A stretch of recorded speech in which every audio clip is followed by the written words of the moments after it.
A ring came into a Birmingham auction house, valued at 150 to 200 pounds. It was a heavy old gold band with a small carved stone on the face, the kind of thing that reads as a worn gentleman's signet nobody wears anymore. A traveler had brought it back from Italy on a grand tour in the 19th century, and it had sat in a British family ever since, unremarked, passed down, almost certainly nearly sold for scrap more than once along the way. Then someone who knew what they were looking at studied the carving. That small stone was an ancient Roman intaglio, believed to depict Augustus, the first emperor of Rome, and the ring sold for 117,000 pounds, roughly 450 times its estimate. Same ring, same afternoon. The only thing that changed was who was looking at it. That's not a coincidence. The ring didn't become valuable the day the specialist saw it. It was always valuable. The value was lost every time it passed in front of someone who didn't know what they held. And that gap is where almost all the money in the signet ring world lives. Here's the thing about signet rings specifically. They are the single most misread piece of jewelry a person can inherit, because everything about them says old and used and personal and therefore worthless. The gold is worn smooth. The face carries initials or a crest that meant something to a family 2 centuries dead and nothing to anyone now. The stone, if there is one, is dark and scratched and looks like a bit of old glass. Every signal a signet ring sends to an untrained eye says, "This belonged to someone else," and has no use to you. And that is exactly the misreading the whole market is built on. To you, it's a dead man's monogram in tired gold. To a collector, it's a material, a maker, an era, a carving, a hallmark, a set of details that decide whether you're holding a scrap gold trinket or a ring that clears 5 figures. The real question isn't whether old signet rings are worth money. It's why the valuable ones stay so cheap in the owner's hands, and who benefits. The answer, knowledge here, sits in very few hands. It's rarely volunteered, and a whole resale economy runs on it. So here are 10 old signet rings that ordinary people own without knowing they're worth a fortune. One warning first, and it matters more than anything else. Do not polish it. Do not have the worn crest or the scratched stone recut or refreshed, and do not send it to a jeweler to be cleaned up and made to look new, because on a signet ring, the wear is the evidence, the softened gold and the honest surface are what date it, and above all, the carving on the stone or the metal is the entire object, and a single pass of a polishing wheel or a recutting tool can erase 200 years of history and most of the value in an afternoon. The first is the carved hardstone intaglio signet, and this is the one most likely to be misjudged as junk, because the value is in a small dark stone that looks like nothing. An intaglio is a design carved down into the surface of a gemstone, the reverse of a cameo, cut so that, when it's pressed into hot sealing wax, the design springs up in perfect relief. Before signatures, this was the signature. The classic stones are carnelian in its warm, translucent orange, bloodstone in dark green flecked with red, sardonyx in layered bands, onyx and amethyst, and they were carved with a crest, a coat of arms, a portrait, a mythological figure, or a monogram. Victorian carnelian signets typically make 300 to 1,500 pounds. Georgian seal fobs, 400 to well over 2,000. And the quality of the carving, the age, the subject, and the provenance drive the price far more than the gold. Here's the tell that costs people the most. The value is in the stone, not the metal around it. So a worn gold band with a beautifully carved carnelian can be worth many times its scrap weight. Feel the cut with a fingernail. Look at the carving under magnification and leave it exactly as it is. The next one is where 3 seconds of looking replaces a lifetime of assuming. The second is the hallmarked gold signet, and British signet rings carry the oldest and most detailed marking system in the world, which means a genuine English piece will often tell you its exact birthday if you know where to look. Inside the band, or sometimes across the shoulders, you'll find a row of tiny stamps. There's the standard mark that guarantees the gold, a crown with a number like 18 or 22 for the carat, or just 375,750, 916 for 9, 18, and 22 carat. There's the assay office mark that tells you the city, an anchor for Birmingham, a leopard's head for London, a crown for Sheffield, a castle for Edinburgh. And there's the date letter, a single letter whose exact font and shield shape pin the year the ring was tested. Put them together, and a plain gold signet becomes, for example, 18 karat Birmingham gold from a specific year by a named maker. And here's why that matters so much, on signet rings in particular. A genuinely Georgian or early Victorian ring is worth dramatically more than an Edwardian or later one that looks almost identical, and the hallmark is what separates them. Marks from assay offices that have since closed, like Chester, carry extra collector interest on top. People price a signet as scrap gold by weight and never read the band. The scrap buyer reads it in 2 seconds and says nothing. Flip it over, read every stamp inside the shank, because the difference between scrap weight and a hallmarked Georgian ring is often the difference between a few $100s and several thousand. If that surprised you, the next is where the money climbs past the gold entirely. The third is the armorial and heraldic signet, the ring carved with a full coat of arms, a family crest, a helm, supporters, a motto. To a modern eye, this is the most useless kind of signet, because the arms belong to a family that isn't yours, so why would anyone want it? That reasoning is exactly backwards. A finely engraved coat of arms is a feat of miniature craftsmanship, and heraldry is researchable, so a documented crest can be traced to a specific family, a specific house, sometimes a specific person, and that traceability is a value multiplier the anonymous ring never has. A Georgian 18-karat gold signet engraved with a full heraldic achievement, or a Victorian ring where the arms match a known lineage, sits well above its metal value, and one 1833 Georgian citrine intaglio enamel heraldic signet in 14-karat gold has been offered at nearly $5,000. The tell is the depth and precision of the engraving and whether the arms are complete and legible. The seller sees somebody else's initials.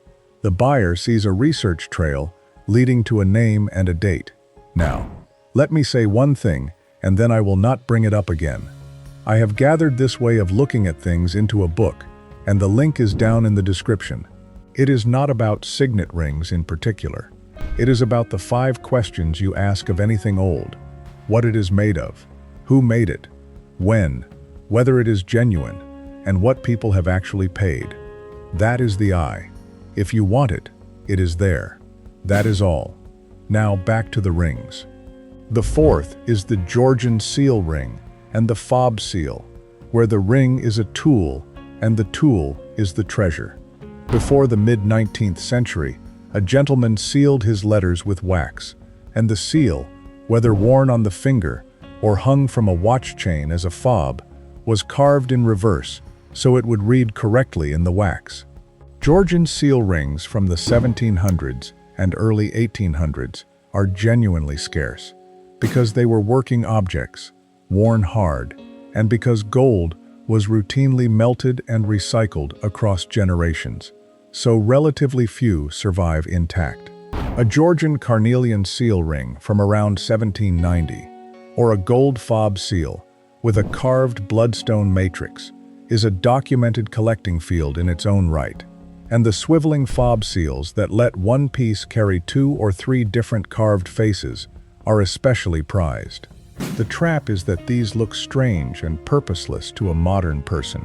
a heavy little gold object with a carved base and no obvious use, so they end up in a junk drawer or a bulk lot. The stranger and more archaic the object looks, the more likely it is that nobody in the house recognized it. The fifth lesson is the one that costs people the most, and with signet rings, it is unusually cruel: the wear and the worn-down crest. On almost everything else old, condition means keep it clean and undamaged. On a signet ring, the trade term for the highest value state is original and unpolished, because the softened edges, the honest surface, and the untouched carving are the proof of age, and a signet that has been buffed bright or had its crest recut to sharpen it has lost the very thing a collector authenticates by. Here's the scenario that plays out constantly. Someone inherits a signet with a worn, half-legible crest, thinks they're doing the right thing, and takes it to a jeweler to have it polished and the engraving sharpened up so it looks presentable again. In that afternoon, they convert an original antique into a modern re-engraving on an old band, and they halve or quarter the value. The same happens with the stone. A chipped or scratched antique intaglio is often worth far more left alone than it is after a modern hand recuts or replaces it, because the wear itself is evidence the carving is old. So the rule is the opposite of the instinct. Do not improve it. Do not sharpen it. Do not polish it. The worn crest is not damage. It is the ring's age written on its face, and it is worth more tired and honest than bright and refreshed. The sixth takes that danger to its most expensive extreme, and it's the ring hiding inside the pile that's worth more than everything else combined, precisely because it looks like the most ordinary thing in the box. The signed and designer signet by a great house often doesn't announce itself, because a signet is a restrained object by nature, a band and a flat face, so the signature is the whole story. A signet marked Tiffany & Co., a Cartier signet, a Boucheron, or a Dunhill heraldic ring, a Kieselstein cord, carries a premium that dwarfs an identical unsigned ring, and the mark can be tiny, just a maker's stamp and a metal fineness inside the shank. Louis Comfort Tiffany's studios even produced Egyptian Revival signet rings, set with Fovriel glass scarabs, which is exactly the kind of thing that gets dismissed as costume. These get inherited, called an old gold ring, and let go in a bulk lot of estate jewelry, where a dealer offers one round number for all the old rings. The signed piece gets absorbed into the pile. This is where the most people lose the most money, not because the ring looked like junk, but because it was disguised inside a fast transaction designed to prevent itemization. Grief and exhaustion are the picker's best friends.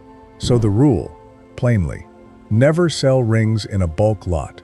Never accept one price for all of them. Photograph every ring, read every shank for marks, and research each one separately, because the entire value of a jewelry box can sit in one signet nobody recognized. The seventh is the ring where value comes not from the gold or the maker, but from the hand that carved the stone and the story it can be tied to.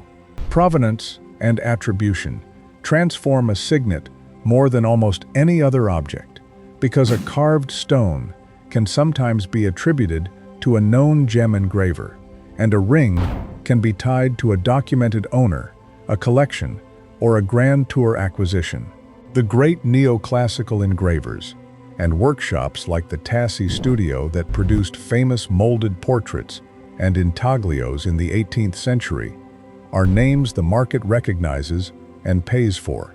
A ring that arrives with an old collection label, a note in a relative's hand, a fitted box from a named jeweler, or any documented history is a fundamentally different proposition from one that appears from nowhere, because the paperwork answers the questions a buyer would otherwise have to guess at. That Augustus ring made £117,000, in part because its grand tour story was plausible and traceable. So the label, the box, the scrap of paper, the family note is not clutter. It is the ring's biography, and the biography is the fortune. Keep every scrap of it together with the ring. We've covered stones, hallmarks, heraldry, seals, wear, makers, and provenance, and the last three pull it all together, starting with the detail that separates a genuine antique from a convincing modern one. The eighth is the carving read closely, because this is the purest form of the information gap, and it's where fakes and reproductions live. A genuine antique intaglio, hand-cut with a wheel by a master, shows tiny irregularities, slight asymmetries, tool marks under magnification, and softened edges from age and handling, while a modern machine-cut or molded glass imitation shows uniform, mechanical perfection, or the telltale bubbles and mold seams of pressed glass. Hardstone versus glass paste is the first fork, tap and feel, and look under a loupe, because a real carnelian or bloodstone has the coolness and the internal character of stone, while paste is glass pretending. And a real intaglio was made to work, so pressing it into a bit of soft wax or plasticine and seeing a crisp, correct, mirror-perfect relief is the oldest authentication test there is.